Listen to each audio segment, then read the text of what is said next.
7 o'clock, I'll call the school committee meeting to order. First item on the agenda is the pledge of allegiance. I pledge allegiance to the flag of the United States of America and to the republic for which it stands, one nation, under God, indivisible, with liberty and justice for all. Next item, citizen forum. Anybody for citizen forum? We'll go to the consent agenda. This is the minutes of November 7, executive minutes of October 7 and November 4, and closed schedules of November 7 and November 14th. Move to approve the consent agenda as presented. Second. Questions? All in favor? Aye. Carries 5-0. Yeah, see, we got to item 5. Item 5 is Project 351. Hello. I am Ann Warren, and I am the nominating educator and mentor for Project 351. Project 351 is a statewide leadership and service program for 8th grade students. So every city and town across the Commonwealth nominates an 8th grade student ambassador, so that's why it's Project 351, because there's 351 cities and towns in the Commonwealth. So students are nominated by myself and the 8th grade team for their characteristics of kindness, compassion, generosity of spirit, and humility. And we have a really impressive list of student ambassadors. And these are all our high school ambassadors, and we have one more, Will, who's at driver's ed tonight. But this program has been going on for 10 years, and I'm involved as an educator, a mentor. I am on their educator advisory group. I'm also a chaperone to their events. So I've been pretty inspired by this program, and I've become very involved in it over the past 10 years. So I will let my former ambassadors speak to how awesome Project 351 is. So Abby, do you want to start?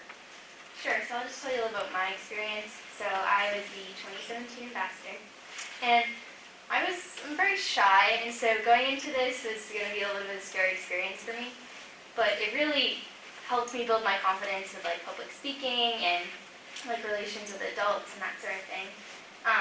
So I think it's definitely helped me become a better person, and it's widened my view of the world, and I've got to experience a lot of different people and ways of life and that sort of thing. Every time we do a drive or something like that, there's always at least one time where someone says something or makes a comment or a donation, anything, and that's really what makes Project 351 awesome, is that these things that sort of give you like the touch in the heart, and it's like, I don't know, it really makes it for me. So I'll talk about launch day. So this happens in January, and so you start the day and you're given a group with a service hero, and that's anyone who Project 351 has chosen, historically or currently, who they think is like a great role model of someone who's sacrificed for others or given back to their community or something. And you get on the bus and you go to Boston, and you start the day in Faneuil Hall with your group under your service hero. And you get introduced to your group, and Carolyn Casey, the founder, sort of goes over what Project 351 is, welcomes you, and then a couple of their speakers come and sort of share their experience in the alumni or other service heroes or whatnot. And as Ms. Curran said, so these kids are all over Massachusetts, and so it's really great because we can all put aside that we don't know each other and sort of just collaborate on the service and like work together for that part of it. So for me, so each group is sort of put on a bus, and then you're going to another place in Boston to perform service. And so my group went to the Pine Tree Inn, which is a homeless shelter. And so there, along with my group and a couple others, we made scarves for the homeless. We made hygiene kits. We wrote cards of gratitude and like positive messages that would be handed out. And then we also made apple pies to hand out later on. And then you concluded the day at the Kennedy Library with some more speakers and just a reflection and group discussion about the day and how it felt. So that's probably one of the most memorable days of my life so far, because it had just such an impact on me. And then later on, so you come back from that and you can choose if you want to continue or not. And you can do the spring service, which is in March, and that's a clothing drive. And Project 351 guides you throughout the whole thing. And then you have a reunion in May that you can go to, and it's just another gathering of everyone. And you can sort of talk about what you've done so far, and it's alumni can come back as well. It's not just the current ambassadors. And so you go back and you do more service as well, and you hear from other speakers and whatnot. So. I remember with reunion especially, because we do throughout the year a bunch of service projects. We have done spring service, where we did a clothing drive, as you said, for Cradles to Crayons, which is a nonprofit organization where they make like child care packs for children up to ages 12, is that right? 0 to 12, they have everything from diapers to toys to clothing and everything like that, arts and crafts stuff.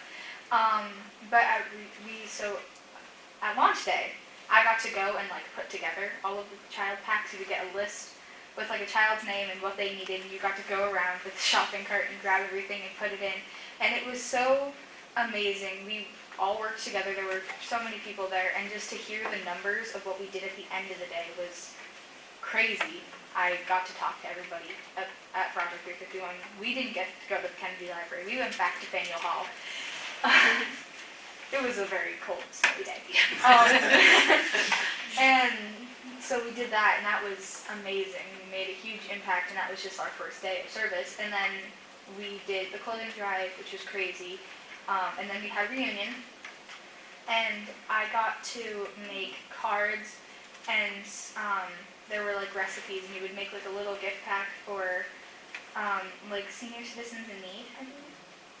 And they had like a recipe for like a nice little meal they can make, and you could write something on it like, I hope you enjoy this, it looks delicious, and like, you're amazing, keep being you. And there were a bunch of different stations around reunion, and a bunch of people were doing all different stuff like with Mass Military Heroes Fund. We also did a 9/11 tribute service where we made, I had scoring helped a lot throughout all of this. We made cards with the middle schoolers for the veterans and like firefighters and police officers, and those went out. Yeah.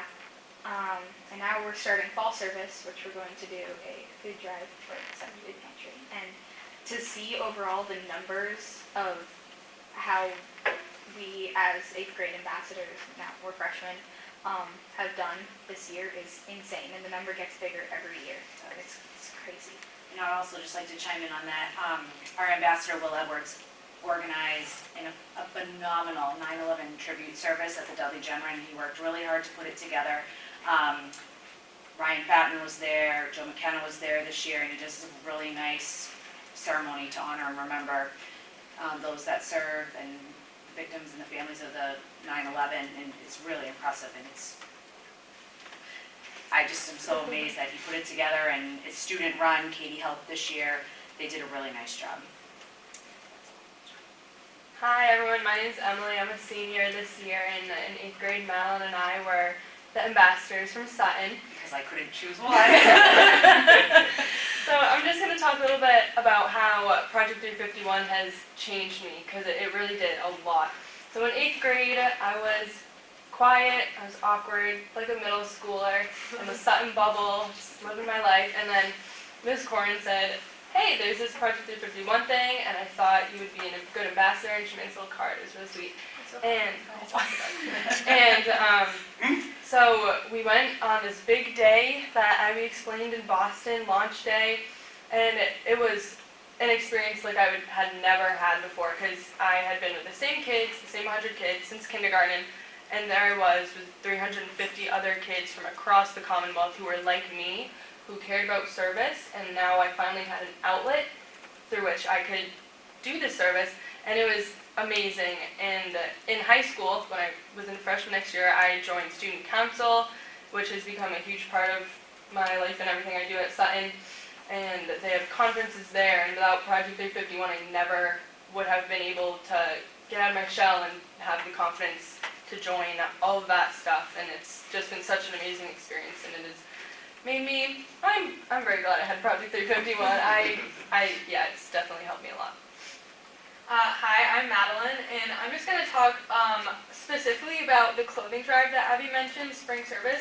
So Spring Service is through Cradles to Crayons. It's a big clothing drive, and we did it from the Simonian Center all the way up to the high school. And as an 8th grader, working with the high schoolers was a little bit scary, but I can't begin to explain like how important that was for building the leadership skills that I have. Like working with people that I was not comfortable with, it helped me a lot. I learned how to, communicate and stand up for myself with people who I would consider like higher up than me. And it tested a lot of organizational skills, it tested team building and time management, but I think it was a very big success. I remember driving to the Cradles to Crayons headquarters and dropping off 2 completely loaded cars of bags of clothing, and we got to write our names on a wall, and it was just really special. And I definitely think that spring service ignited this love that I have for community service. So without Project 351, I don't think I would be as passionate about it as I am today. Well, thank you. Come here. So that's what Project 351 is. 10 years and going strong. We have a new ambassador that will be set off to launch day in January. So I'll invite him in after we go through that experience together, and he can share with you about his day. But it really is just a phenomenal program, and try to get the word out as much as possible. But it's a transformation. It's just a journey, and the kids are so transformed. So this makes me super proud and happy to sit here with these ladies today. And thank you for coming in. I mean, this obviously you were all chosen for a reason, and your stories and your experiences are a testament to the program and the abilities that you have. So thank you very much. Make the town proud and the school. Thank you. Very special person. Identified a skill and a personality trait that you will carry with you for the rest of your life. Never forget. Can I ask a question? So the initial meetings with the new 351, do you guys still attend some other sessions? You continue to be part of 351? They can. As alumni, they can come to reunion.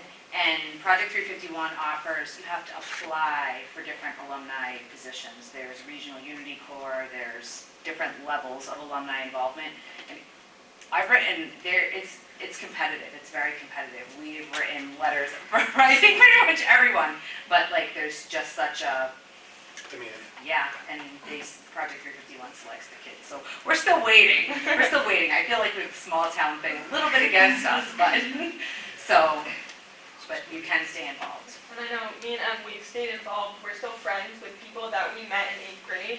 And on social media, everyone's posting about what they're doing. So seeing things on social media service projects that other people in our grade are doing, that's really cool as well. As I was literally walking over to this building, I was talking to one of my friends that I met on launch day, and we were talking about fall service.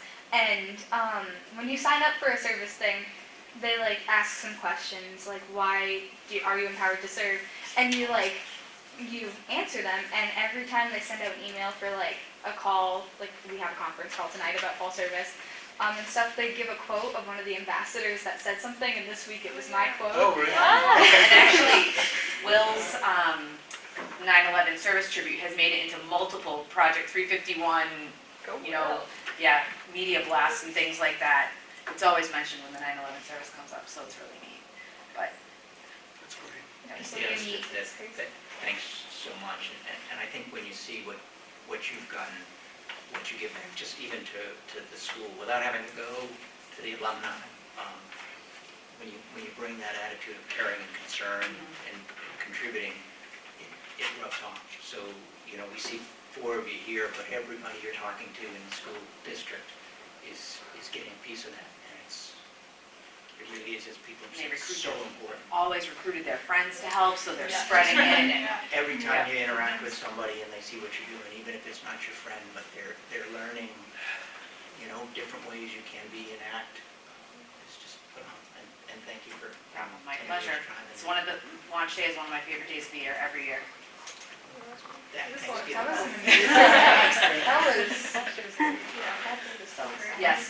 become the breakfast captain on the bus to Boston, so I heard that these guys get special orders, so just a perk, just another perk. So thank you for having us in tonight, we really appreciate it. So, Great. here we are. If you have any service ideas, let us know. So thank you very much. Thank you. Thank you. Thank you.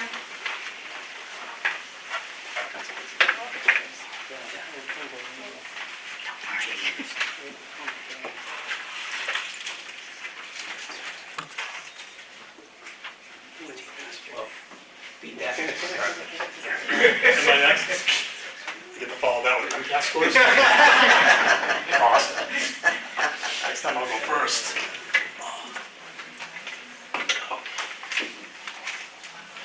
So I have, this is the twice delayed, much anticipated fall high school review.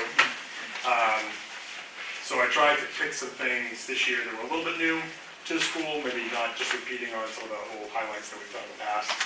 I just briefly, Mr. Friend asked me to just touch on the MCAS results that we received back at the start of the year. As you all know, we're one of two high schools in the state recognized for outstanding achievement and growth, which is really just a testament to the kids' hard work and the staff really doing the day-to-day grunt work to help prepare kids for an exam that is an important benchmark in high school, but ultimately has little to do with their experience in school. So the fact that the kids can really give it a solid effort and produce on the exam, just speaks to what's happening in the classes every day. And in particular, the English, math, and science departments who are charged with the test prep and sort of doing that kind of work. It's nice to see, and it's nice to have that hard work validated in results. Not that results are everything, but they certainly can help. So we, like we do every year, we'll go back, we'll look at the data, we'll look at areas where we were a little below the state average, we'll look at how we can better address that in classrooms. And the staff have already begun to do that and work that into their lessons as we approach the tests in March and May and June. Any questions on MCAS? As you say, I think it's a spectacular tool for you all to look at and say, where did we go, where we thought we would do better, or where we thought we would do worse, and how do we make adjustments? It's good for that. Yeah, that's what it's for. The next area that I'd like to report on is our Introduction to Engineering and Design course. This is a new course that we started this year with the help of Project Lead the Way. So far, the class has been a big success. We actually had the National Guard in today in their robotics program. So the kids who were in Introduction to Engineering and Design and the students who were in physics spent the day in the gymnasium creating robots and sort of putting some of the skills that they've been working on in the class to work with the help of the National Guard. The National Guard are going to come back tomorrow, and then all of our ninth graders who are in Introduction to Physics will have either they'll either be in the morning session or the afternoon session. They'll have a modified version of that same experience where they'll get to have the opportunity to build the robot and see if they can pick up the box, carry it, and go through an obstacle course. They do that. The Guard delivers the kit. The kids put it together, kind of soup to nuts. So at the end of the day, it was a good little test to see whether or not their engineering skills were on points as they were trying to get up the ramp and falling off the side. So it was fun. I think the kids had a good day. And I think the class is helpful because the joke around school is that everyone seems to be either going to be a doctor or an engineer. And so our science department has some solid classes that give kids a sense of biology, anatomy, that kind of thing. But we really were limited on the engineering part to make sure the kids, before they say they're going to be an engineer, do they actually have an interest in it. So this introduction class allows kids to put their toe in the water, as it were, get a sense for what engineering really is and is not, and then decide if that's going to be something they're going to want to pursue long term. Mr. Stone, who went to the 2-week training over the summer to get trained in the curriculum, is a great teacher and really has enthusiasm for the course, and the kids draw from that. So it's been a positive addition to the school for sure. We have 3 sections of it running this year. I imagine that we'll have a similar number next year as well. Is the National Guard piece part of the curriculum, or it just dovetails well? No, actually, Chris Gramsdorff actually put me on to the National Guard has all sorts of programs that they run in conjunction with schools, and Chris told me about that, I want to say 2 or 3 years ago. and they'll come in, they'll work with Scott Kennedy and phys ed, they'll run through like the Guard Fit Challenge, they have a leadership course that they'll actually take our kids out to. I think Christina was looking at like maybe potentially bringing the captains up to as a field trip, sort of like an obstacle course kind of thing. And then this is another, just they have a STEM robotics team that just kind of lands on a campus and takes over for a day. So they're going to be back in tomorrow. I would say the two highlights of the year so far for me, one is advisory, which we'll get to last, and then the other highlight for me has been the esports team. And so, I don't know how many of you all know what an esports team is, but it's basically exactly what it sounds like. It's kids who are on a team playing video games. And at first you're like, wow, how antisocial. But not if you actually see it in action. So this is completely the brainchild of one of our new teachers, Mr. Bilica, whose own son had experience playing on an esports team. And I would say maybe 2 weeks after starting the school year off, he said, I'd like to start an esports team. Do we have one? I said, nope. And he just kind of took the ball and ran with it. And before you knew it, he had, I think it's up to, did you say it in here? Like about 20 to 25 students. And I would tell you that those 20, 25 students were not students who were connected to many other extracurricular activities in the school. And when you go in there and you watch them playing another team, I think when I was in there, they were playing a team from Pennsylvania. And in this particular match that I was watching, they're all in a row. They're talking to each other both in the headphones and like live. It's like, go over here, do this. And so they're actually collaborating as a team. Mike, Mr. Bilica is behind them, coaching the team, giving them pointers on, where to do, where to, I don't know the game, but, I know Mike does. So like, go over here, build your fortress over there, defend your position over there. It was just great. The team made the playoffs. I'm not sure how they did the playoffs. I didn't get that today from Mike because he was in the robotics assembly. But it's really just been a nice addition to the school. And it connects kids to the school, as I mentioned. They're after school, they're doing something positive. We all have kids, we all know the kids play video games, and that can sometimes seem like a lonely experience if you've ever raised an 18-year-old son who sometimes plays too many video games. It seems like they're in their room, and who are they talking to, what are they doing, and this kind of like connects the dots. For me anyway, it did, and it's been really great. So there's a fall season and a spring season. I think so they're wrapping up the fall season now. I think they have a couple months off. We're actually in 2 leagues. There's one league that's sort of the national league that's free, and that's the one that Mr. Bilica had experience with. And that has, if you ask the kids, the cooler games. And then there's the other league, which is the sanctioned MIAA, MSAA league. That's run, that's sort of the sanctioned Massachusetts version. We're also in that league as well. That one costs. But the nice thing is because there are so many kids involved in the program, Mike has players for all of the teams and all of the leagues, and there's subs and the whole 9 yards. So it's really been nice. So if you ever see Mr. Bilica walking the halls, give him a big thank you because he's really brought something to the school that we wouldn't have had if not for him. So it's been a nice addition. Is it something that you could get more kids than there are seats? Well, I think depending on what game they're playing, like the game, I think I was watching Overwatch. So like that particular game, they needed 4 players. No, they had 6 players. Why? It was 6 players. They were testing out the ability. They had 2 players at home. So there were 2 players on a headset communicating with 4 kids who were in the computer lab. But the rules of the team are that the coach has to be with the majority of the players. So it's not like all of them can just be at home doing it all solo. They have to actually set up shop. So they're in there, if they're either playing or practicing 4 days a week, getting better at the game and developing team strategy and learning just like you would for any other sport.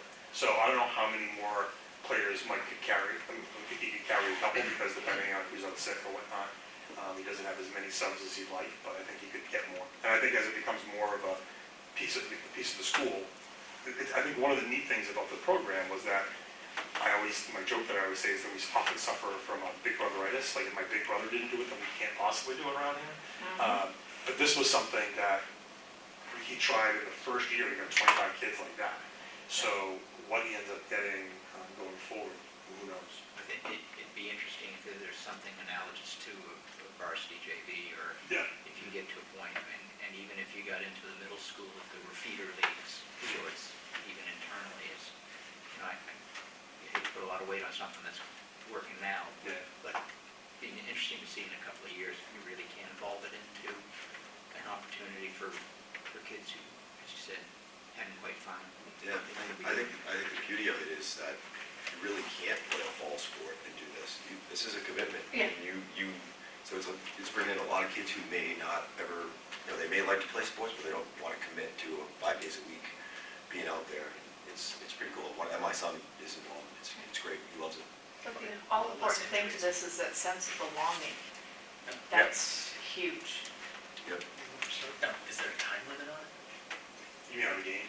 I just have a hard time getting my kid off before 10 p.m.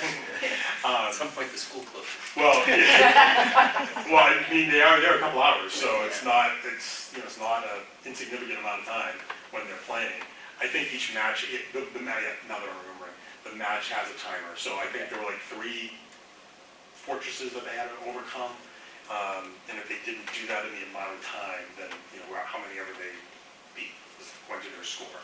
In that particular game, I don't know if every game was run exactly like that. But yeah, it's been great. It's great. It's another offering to include folks that might otherwise be missed. And then it was neat because at Showcase Night last week when we had the 8th graders up and the 7th graders, they had, the gym where we have all the clubs, Mike cheated. I said, Mike, you're really a sport. You shouldn't be in this. And so he cheated. He brought like the video games down and like all the 8th graders all over the scene. So it was nice. So it's been a nice addition to the school, no doubt. That's great. The other highlight of the school year definitely has been the advisory program that we started as a result of some of the conversations we had last year around sort of giving students time in their day to do their job and easing the mental health burdens on our students, and at the same time teaching them the skills. When we talk to students about, when we talk to teachers and adults, what they want their students to get out of school, they very rarely say, get a 90 on the chapter 6 geometry test. They say things like time management and perseverance and self-advocacy. And so this advisory period, we believe, is a way where we're teaching students to develop those skills and become more independent learners and have a little bit of agency in their day. So just as a refresher, the way advisory works is that after second period, the bell rings, and as a student, you then have choices. You can go get a snack if you want before you go study for a test. You can go directly to a teacher and get some extra help for an upcoming test. You can work with friends in a quiet area on a group project. You can get a movement break. You can go into the gym and play basketball. Mr. Kennedy was actually running badminton tournaments out of there last week. If your grades are not 70 or higher, you're required to go to an academic overtime session. So it's actually, we're serving it as an intervention period for us as well. So students, if my grade is 55 in math because I just failed the test, then until my grade is above 70, I'm required to go and check in with that teacher. The other nice thing about that particular period is that some students are starting to learn to use that as just a way to make sure they don't ever fall below a 70. So I'll have a 75 in the class, but I'm still going to go to Miss Taylor, my English teacher, every day because I don't want to get into the habit of getting a low grade. So the nice thing was, in the combination with, get to the survey in a second, but if you go to the last page on the spreadsheet, if you look at so this is the grade reduction. So the grades last year compared to this year, we actually had fewer D's and F's for our students for quarter one project report grades by a slight margin. It wasn't 100% fewer D's and F's. But I think the fact that there was a reduction and not an increase sort of belies the idea. One of the concerns might be, well, boy, if we're taking away 5 minutes of direct instruction, what are we going to lose? I think if you look into the survey, into the meat of the survey, you'll see the teachers not really finding that the loss of those 5 minutes or so is really impacting how they're able to get through their curriculum. In fact, because kids aren't falling behind as much, they're able to kind of keep a pace with the curriculum as they sort of outlined it. The nice thing for me, though, is I think that we want kids to be prepared for what happens beyond high school, and this helps them start to do that, whether they go to college or the work. Unless they're going into the military, then their time is very prescribed. But unless they're going into the military, they are in charge of their own time and making it work for them. And so at different levels, whether you're a 9th grader, whether you're a senior, giving yourself that opportunity to develop those skills, we think has been beneficial for everyone.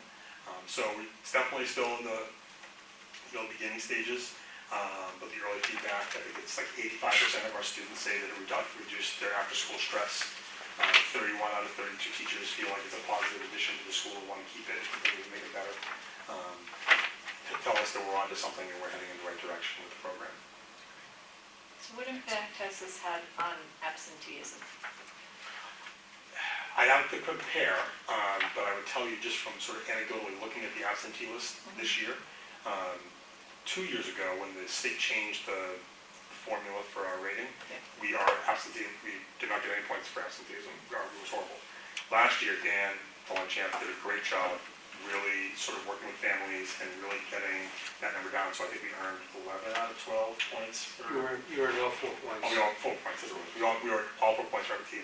I would say looking at the absentees list this year, it's even less than that. Now, I don't know that my correlation is not causation, but so maybe it's having an effect. But I would say overall the absentee is down this year. Maybe I'm just Yeah, just yeah. looking eyeball test, looking at the list. It used to be, so this is how I know, like when I get the attendance every day, it used to be 2 pages. This year, oftentimes it's like a half a page. So that's telling me that I think we're having fewer absences. I was just going to say, some of the kids are just, perhaps they're just more prepared and they're not willing to take a personal day, just because they're caught up. Yeah, hopefully we're meeting the needs of more students, Yeah. which is what I'm hoping it's going towards. So It's great. I think this is a good step in the right direction. Another great thing is, so many kids get up and they leave for school at 6:45 in the morning, they don't eat breakfast. And so our cafeteria is, kids are going in, they're getting breakfast, grabbing a quick breakfast, going to the teacher, eating their breakfast in the classroom with the teacher, and which is wonderful. So I think that's making an impact as well. That's why I school blocks it down so quick. Well, you should see the budget. Absolutely, the cafeteria's going to the roof. Just so you know. Any other questions about anything happening at the high school? This is great. That's great, thank you. Thank you, One Mike. last thing, because Christina Gamble will yell at me if I didn't do it. Christina and the CSL group want me to let everyone know that in May, we'll be hosting a Walk Out of Darkness. So Walk Out of Darkness is a national organization that highlights suicide prevention in the community. So our CSL group has gone for a number of years now, 2 different Walks Out of Darkness and participated in them, and we're actually going to be hosting one here on the Sutton campus with the help of the Sutton Police Department. What was the date? It's an excellent question, It's in and May. I will get that for you. It's in May. Hopefully on May it doesn't rain. It'll be on. Yeah. It'll be on. Yeah, well, it's dark, as I told Christina, like, we're a little early to meet people, but we do want to let people know that it is happening, and that they're very excited because they're pretty passionate about that topic, and they're excited to bring it back to your son. And is it students that will participate, or Mm. anyone And here? yeah, we hope everybody participates. So it's student, staff, school committee, and it's conveniently located right here on campus. The way we have it set up is, if it is raining, the upstairs, 7 trips around for a mile, so we'll just do it indoors. So- Oh, really? So rain or shine, it's a go. Works for weather track. Yep. Thank you, friends. Thank Thank you so much. Have a good Monday. Too. Great. Oh, jeez. Poor Jess. No, just, that cleanup, you're doing great. Thanks. It was Mr. Brennan, he was the one putting the pressure on you. I didn't change it around. Hi, everybody. I Hi, know. Jess. Thanks for having me. Feels, kind of like I was saying, it's a little weird to be talking about the beginning of the year, because I certainly feel like we're past that point, but I'm happy to fill you in on what's been going on, some old and some newer. I have to say, one of the biggest things is we have 2 new teachers in our building who are fabulous. They're magicians. One is our new teacher in 2nd grade, who is Laura Cacciagini, and she came to us from another district in Southbridge, and we thought she was a rock star on paper, and we had her come in and do a sample lesson with us, and we were thoroughly impressed with her coming in just to do the lesson on the spot, and it's just gotten better every time I've gone into a classroom since then. She's engaged with the children. She is constantly at their level, on their level, eye to eye with them. She's just amazing. She, has some really great classroom culture going on in her room, so that the kids, when they come in the morning, they have a little strip and they can decide how they're going to say hello to her, whether it's a high five, it's a wink, whether it's a hug, so like it's very just child friendly. Sort of all of my soapbox stuff that I love. She really is about the whole child and is excited about the learning opportunities that she's bringing into the classroom, and her classroom is excited to own those opportunities. I have been in to do lots of just walkthroughs within a classroom, but I also went to do her formal observation, her first one, and she wanted to talk about pumpkins since it was seasonally appropriate. And so she talked about the life cycle of a pumpkin, and had the second graders watch a short video, and then they acted out a dance scene based on the life cycle, and it was great. I mean, there's always the sort of one or two kids in the room who are a little bit straight-faced, and it's not cool enough for them. All of the kids, by the third time around, they were all, getting down on the floor, pretending to be the seed, and coming up to the sprout, and it was just amazing that they were ready and willing and able to do that, and they wanted to keep doing it, and this was something that they generated themselves, that they came up with as a class, made the decisions on what moves were going to represent the stages of the life cycle, and I bet you that's not something that they're going to forget. So just case in point, she's doing a wonderful job. And Miss Peggy Greeno in first grade, her mom, but Peggy is amazing. You would never walk into a classroom and say, oh, here's a first-year teacher in her first few months of school. Same thing, she knows her kids. She is also engaged and just at their level. She is solo, so she doesn't have an aide in her classroom, and she has masterfully, you go into a classroom and she is doing a small group lesson with a handful of kids, and the other kids are broken up into 2 or 3 smaller groups working independently on things. They are quietly engaged, they're working with each other, they're able to access her. There's not chaos going on in her room, and it's just absolutely impressive. So we're extremely happy to have them. We had... So does that mean, in kindergarten, first and second, 5 teachers at each grade level, correct? Yes. Yep. And I have that a little bit later on, but I've heard nothing but deep sighs of gratitude from my teachers. It is making a world of difference in not only their ability to get to know their students, but to interact and teach in the moment. So if something's going on that they're now able to catch up on and see, okay, they're struggling with this, there's that ability to recognize it and then act on it. So that, okay, I'm going to take a minute and I'm going to work on this with these 3 students who I see are just really struggling, or I'm going to, continue with this lesson for a little bit longer because I can see it's just not catching on, or hey, everyone's got this, I'm going to now switch on to something else that I, had in my back pocket because it's fun and it's something that we can do. So I've heard it all of those ways around, including one of my teachers who has 2 significantly needy children in her classroom, and she has said to me on multiple occasions she has the support for them, but even on those toughest of days, she feels like she can catch her breath and she can still know her students and she can enjoy what she's doing because she has the smaller numbers and the moments and those things that are important to you when you go into teaching.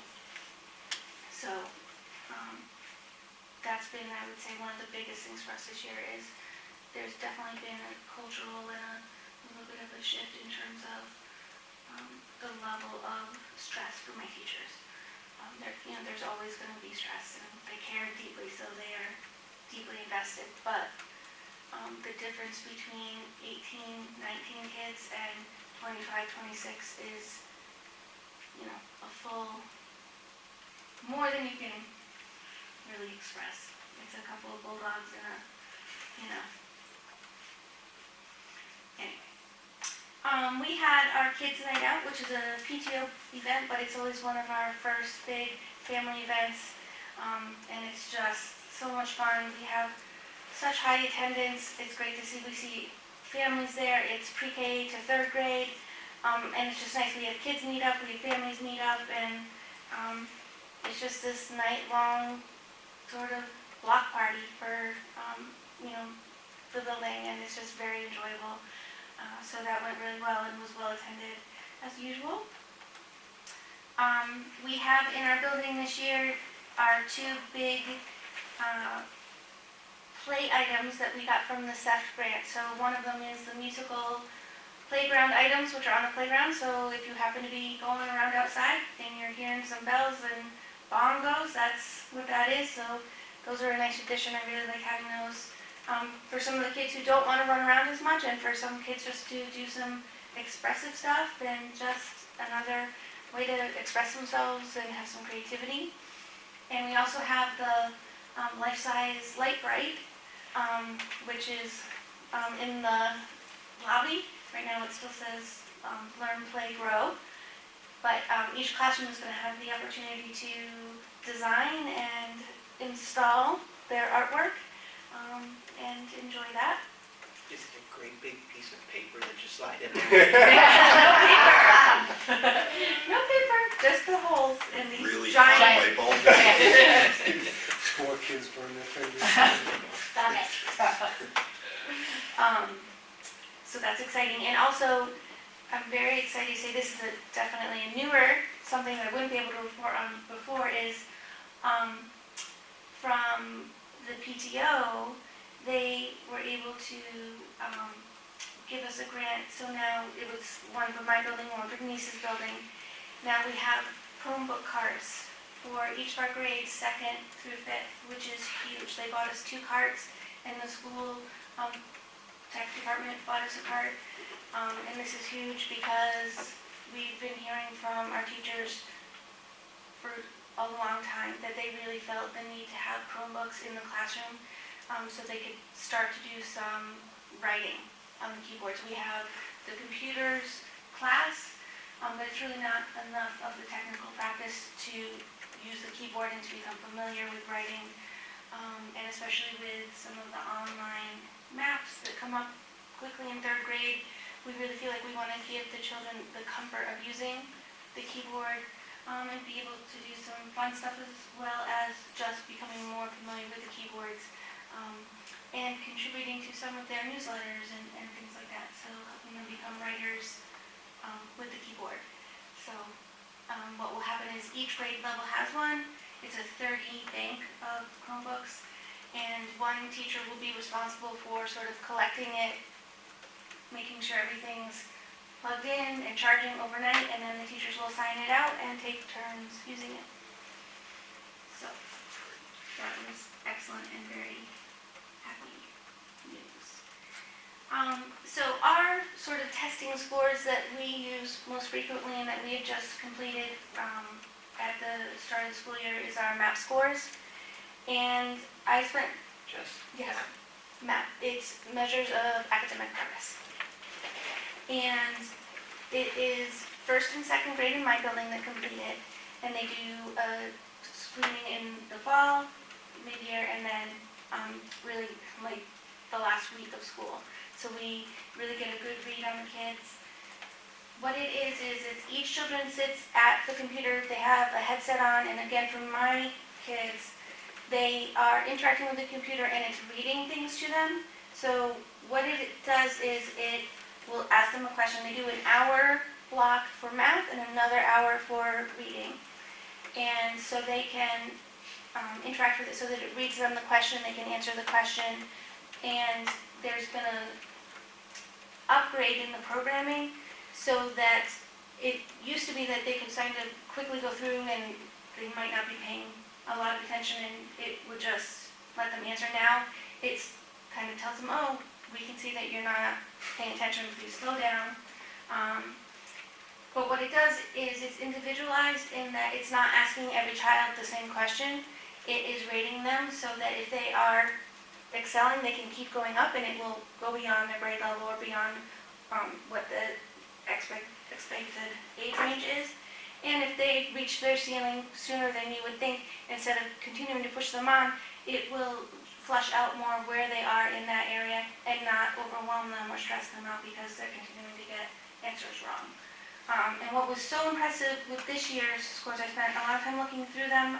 Each year, each session, I look individually at each child's score, not so much to see what their age or their score range was, but to see just what they're looking like. And there wasn't any child who bottomed out. Their standard deviation scores were between less than 10 and 14 points. So the highest and the lowest for any grade was less than 10 to 14 points, which is really significant in terms of, I think that means that we are really reaching all of our students, that we are doing a lot of work with our response to intervention, which is the big reason that we do this. We look at those scores and we say, all right, who's not getting what? And then we make small groups for RTI groups, and we do it in 4 to 6 week groups, and we are really plugging away. We are doing small group intervention at those skill-based, then we meet again. Okay, how are people doing? And the teachers mix up those groups and they work on another skill.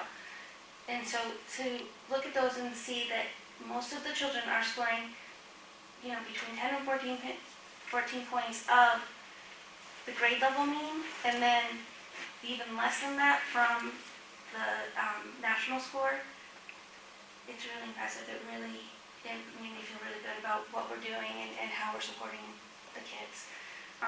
Our math scores have gone up every single year in the 5-year screen that I looked through.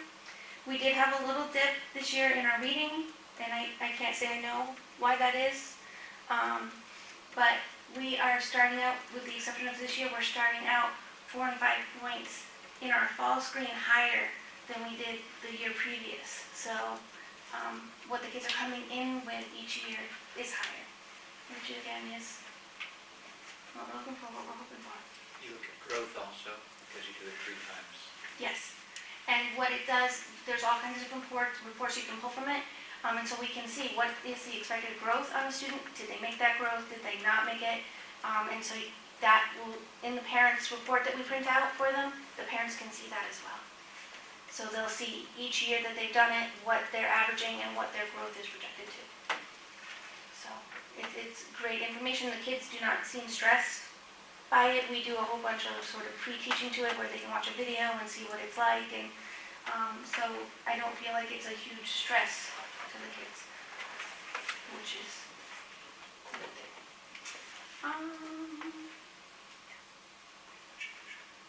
Breathe for Change. So you guys might know about this little grassroots thing we have going on. So I had 18, I think, of my staff go to the Breathe for Change training for the 2-day session. I have Michelle Hutchinson, who is putting together a group that's doing yoga like once a month, every other week, something like that. And so teachers who are interested are getting to practice it more and learn more about the curriculum. There was a training that happened that teachers could go to on their own outside of the school, and I had at least 4 or 5 teachers go to that, and multiples who are interested in going through the 20-day program. So this is definitely a huge cultural shift, and I think the teachers are loving it. I think they are embracing it and bringing it out in the classrooms, and it's pretty exciting. I think it's definitely something that was sort of, I don't feel like it came from me. It didn't have anything to do with me.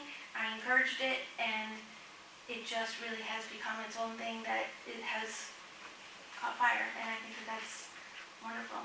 I think that says a lot about, I guess who we are and how people stand up for what they need in my building and what they think the kids need, and I think it's all good. And so,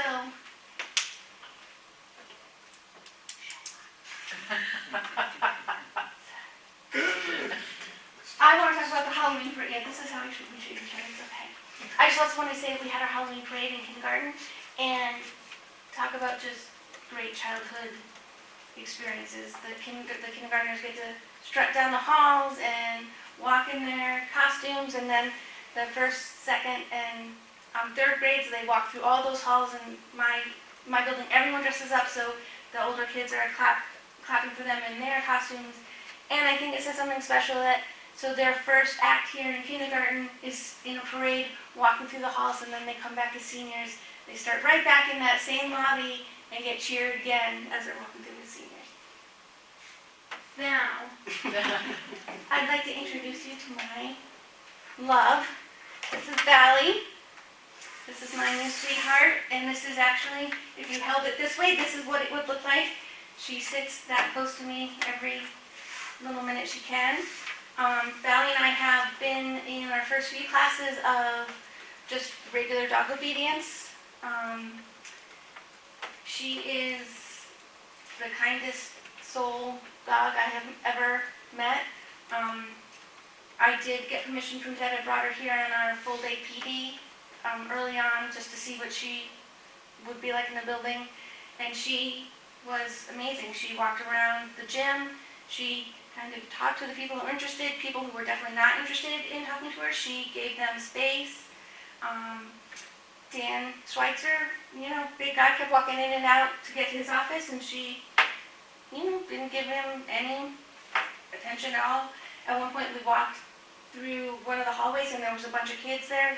Because it was aftercare group, and she was on her leash, and everything was good, and she hasn't ever, in my experience, come into a group of kids, so I was very curious to see what that would be like. And her immediate reaction was, which is what her reaction is to everything, was to sit down and wag her tail and let them experience her and pet her, and she didn't jump, she didn't push, she probably gave a few kisses.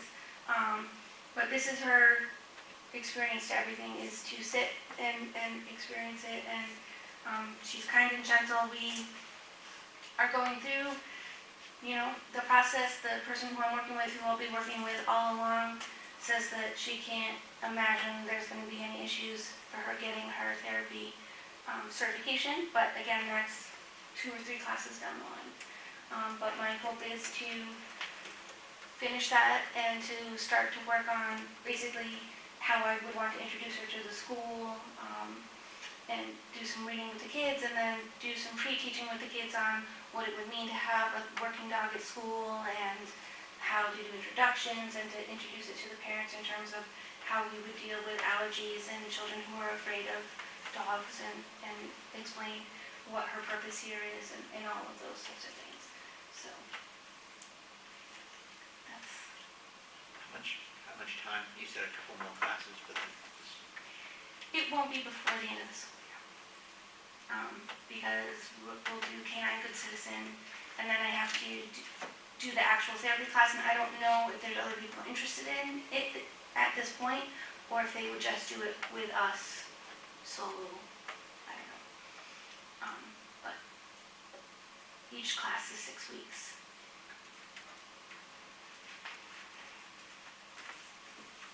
Excellent. it's good closure if you bring pictures of dogs like Yes. that. Yes. Yep. She's a great dog.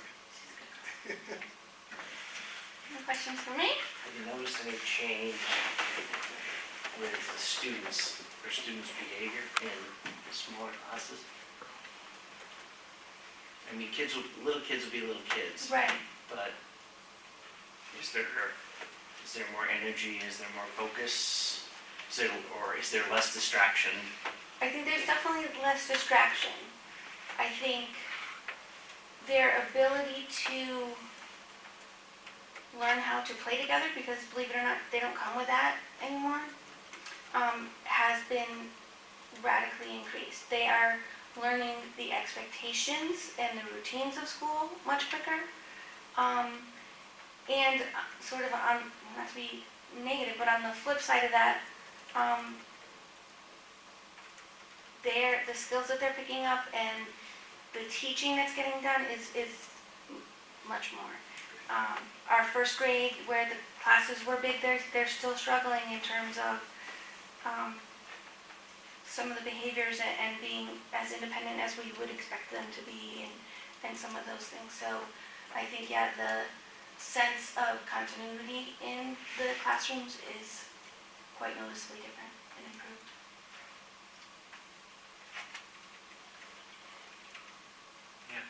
Thanks. Thank you. Thank you. Appreciate it. It's just.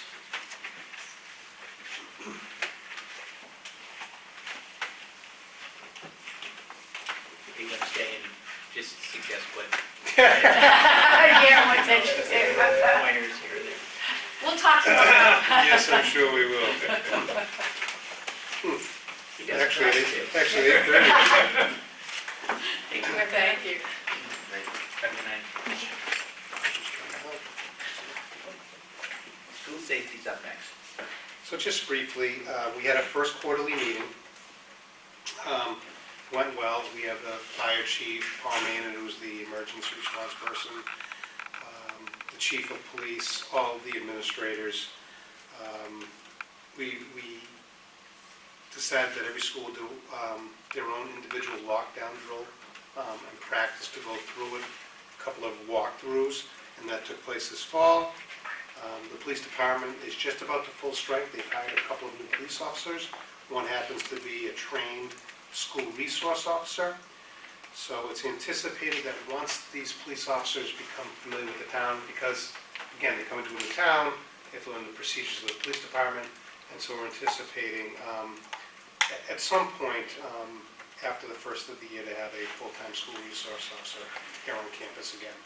The police come to the school, they're very visible, but we're looking forward to when we have a school resource officer permanent.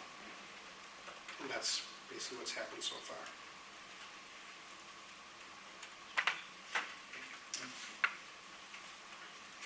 Next item on the agenda is the approval of the disposal of surplus property. You don't have the list, right? So we look for a motion on this one to approve it. I move to approve the disposal of surplus property as presented. Second. So just briefly, 5 or 6 years ago, we bought new burners. And then through the capital fund, we purchased all new boilers. And when you get all new boilers, you get all new burners. So the burners that we purchased at that time became obsolete for our system. And so that's why we're going to put them out to bid. And I think, is there? 20-year-old piano. 20-year-old piano. That's in the way. All in favor? Aye. Carries 5-0. Next item on the agenda is the second reading for policies, EBA, KHP, KHPA. I can get there quick enough. EBA is the multi-school function.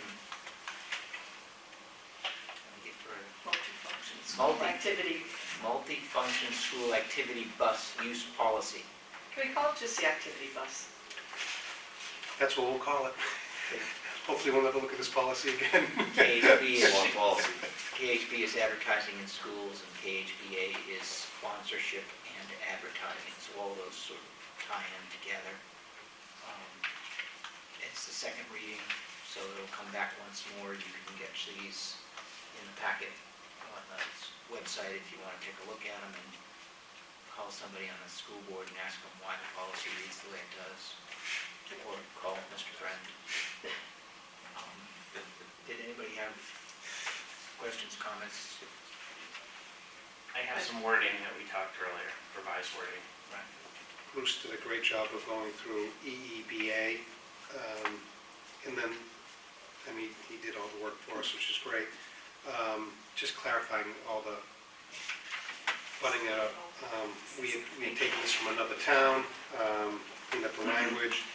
And the only other thing that I talked to Bruce about earlier was, if someone loses their license, we had talked about the last time, so I'm going to be meeting with the union president in the next, I think it's tomorrow. We're going to talk about an MOU. That's one of the questions that they have, so I'll meet with him. Obviously, this is going to be, if you lose your license, we'll set something up where you don't have to come in and tell us you lost your license. They just need to report that they're no longer interested in driving the van, or they just don't simply have to drive the bus, that's all. But again, the bus is here. If you drive out, you'll actually see the white bus. Came quick. Came quickly. It's a white Thomas bus, and so it's not. So there's already 3 or 4 groups that want to use it. So it's gonna go.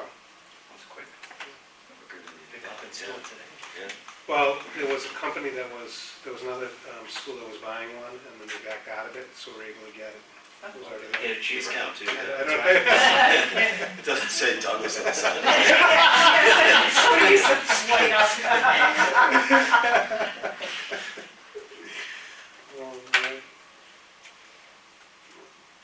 Questions on those?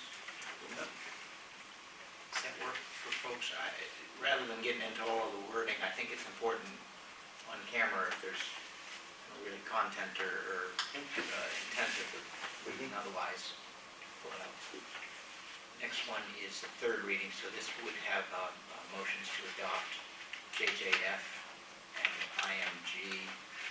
So JJF is the Student Activity Agency accounts, and IMG is the Animals in School. So I look for a motion on those.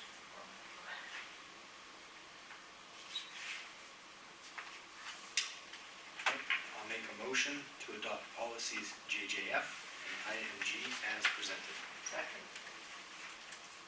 Questions? All in favor? Aye. Carries 5-0.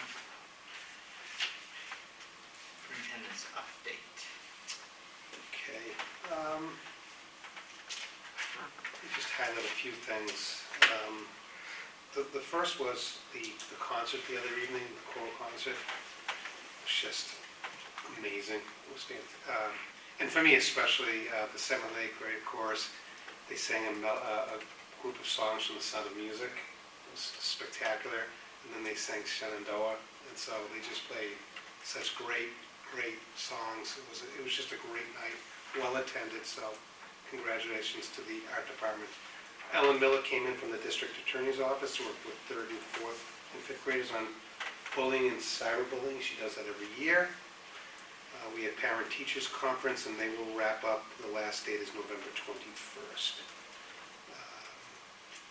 Jess mentioned that we purchased 3 Chrome carts, and so congratulations to Dan Durgan. They originally wanted $8,300. He went to the conference, the Mass Q conference, and he had a couple of different vendors, and he beat them up and got them for $5,900. So we got the PTO paid for 2, and the 3rd was paid out of the capital fund. And so now in grades 2 through 5, we have 1 cart at each grade level. And so we're starting to build that to see how that works. And I think once we get through the strategic plan, we're going to have to start talking seriously about where do we go? Do we go to one-on-one? What is the game plan with technology? Standalone computer labs in this day and age probably isn't the best approach. You can have them for certain functions, but the flexibility of having tablets is certainly something that we have to consider.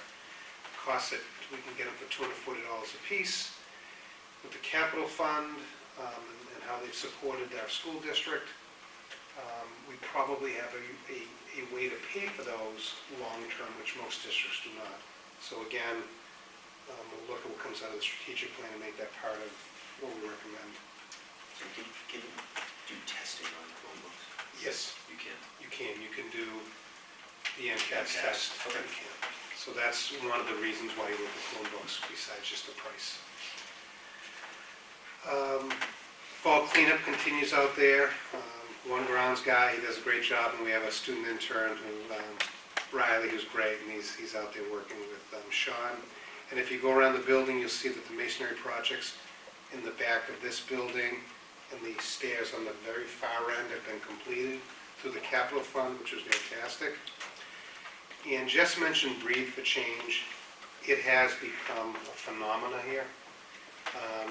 So we're gonna be hosting here the 200-hour course because we have so many staff members that want to take it, community members, I know someone. So we have at least 8 staff members who have signed up for this course. The course is over $3,000. By hosting it here, our staff will get a $500 discount. Ann Corn's involved, Cindy Myra, and Michelle, they'll be part of this project. So this will mean that across our district, in every building, we'll have multiple people that have the 200-hour training. So what's great for me is I don't have to do anything. It's just all done, and you just see, because I go around, as you know, the buildings just about every day, and you just see how it's being incorporated into classrooms, these little strategies. We're empowering people. You know, between that and the advisory period, I was very nervous about the advisory period, if you want to be honest. I want to be honest. And it's just fantastic. You know, kids need a break in the day, just like adults do. And so I was nervous, you know, with 800 students all at the same time, but it's worked very, very well from my vantage point. And the only other thing I want to mention is, traditionally in December, the first meeting in December, we spend like half the meeting in a budget subcommittee. We will not be ready on December 2nd. So what I'm suggesting is on December 9th, which is a scheduled meeting, that we just do a budget subcommittee meeting and try to maybe get a little bit more in that session and try to get through quite a bit of that. I think I would add there's not subcommittee, full. Oh, yes, I'm sorry. Well, the reason why we do it that way because it's a full committee. We just need to, because we were behind a couple of weeks to start, we're just a little bit further behind. But we'll be ready on December 9th to present the budget. And that's all I have.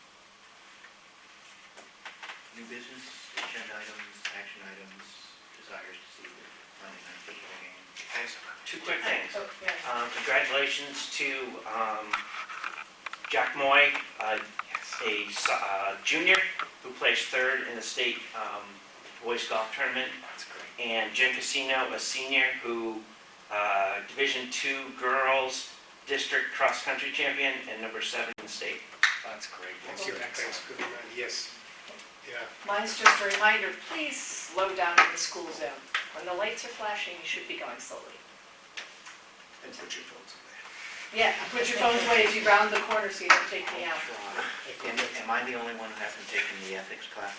No, No. I have to too. There you go, yeah, it's on camera. We are. I have to remember to do that. Yes, I know.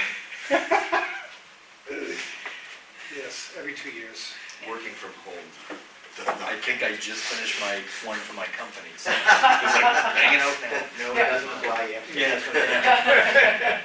I gotta write that, I gotta put that on my calendar. I would make a motion to adjourn. Second. All in favor? Bye. 5-0.